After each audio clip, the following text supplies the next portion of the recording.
Hello friends. नवंबर 2000 में Uttarakhand state establish हुआ as a 27th state of republic of India और साथ में बनी कैपिटल देहरादून।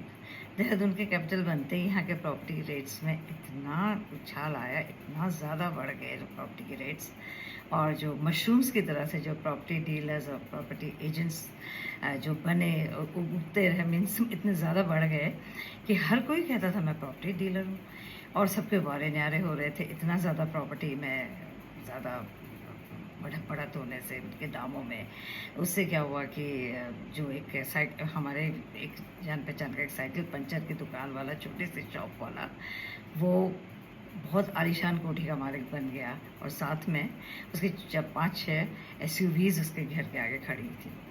आप सोचिए, जब वो एक साइकिल पंचर वाला इतना ज़्यादा प्रोग्रेस कर सकता तो बाकी क्या कर रहे होंगे। तो इसी तरह से हमें भी हमारा जो प्लॉट था, जो नकरौंदा में जो मेरा एग्रीकल्चर फार्म था, वो 3 एकर्स का प्लॉट स्क्वायर था और चारों तरफ से स्टोन की वॉल थी काफ़ी ऊंची, उसके ऊपर बार्ड फेंसिंग था, फिर ट्यूबवेल था, गेट था फ्रंट में, काफ़ी बड़ा गेट। तो हमें लगा कि इस बीच लैंड माफिया जो है वो भी आ गया मैदान में। अब मैं जो लैंड माफिया जो था उसकी नज़र बड़ी बड़ी प्रॉपर्टीज़ पे थी। हमारा भी 3 एकड़ का बिल्कुल स्क्वायर प्लॉट था, तो हमें डर था कि कहीं लैंड माफिया की नज़र में ना आ जाए।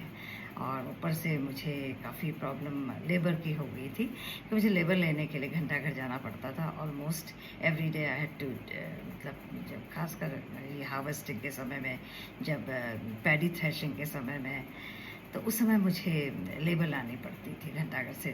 तो 30-40 किलोमीटर्स मुझे एक दिन में करना पड़ता था, मतलब वहाँ से लाने के और अपने फार्म में ले जाने के लिए ऑलमोस्ट 30 किलोमीटर्स।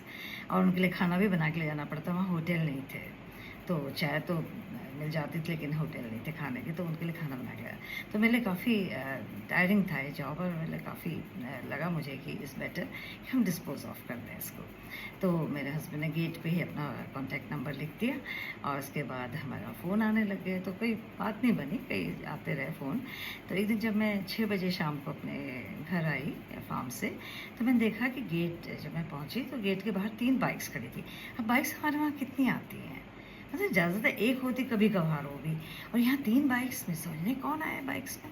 मैं अंदर आई, जब मैं पहुँची लॉबी में तो मैंने देखा तो ड्राइंग रूम में 5 बैठे हुए हैं, करीब 25 to 30 ईयर्स ऑफ एज के कुछ यंग मैन, और मेरे हस्बैंड से बातें कर रहे हैं। और मैं सीधे मैं अपने कमरे में चली गई, अपने बेडरूम में। वहाँ से मैं सुन रही थी क्योंकि बेडरूम और ड्राइंग रूम में ज़्यादा दूर नहीं है, और फिर ऊपर से आवाज़ें आ रही थी।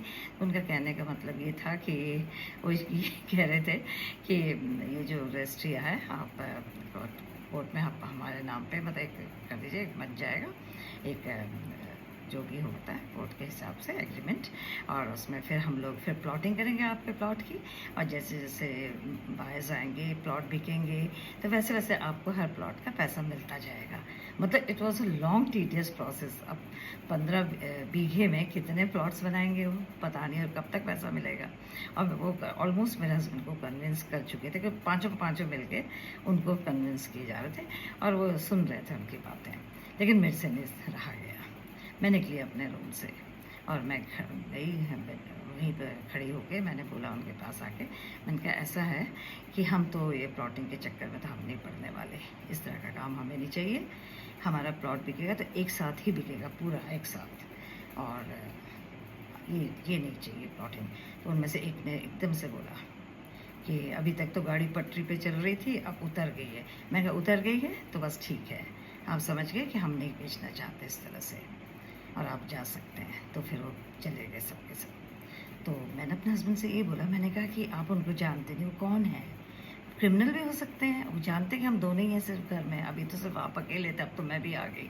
तो मैंने कहा कि इस तरह से किसी को घर में हमारे लिए रिस्क ही हो सकता है। तो मैंने बाहर हमारा सीटिंग अरेंजमेंट है वरांडे में, मैंने कहा वहीं बिठाया कीजिए, ऐसे लोग अगर आते हैं तो बाहर से कभी कोई मिलने, मैंने कहा जिनको हम नहीं जानते उनको अंदर मत लाया कीजिए।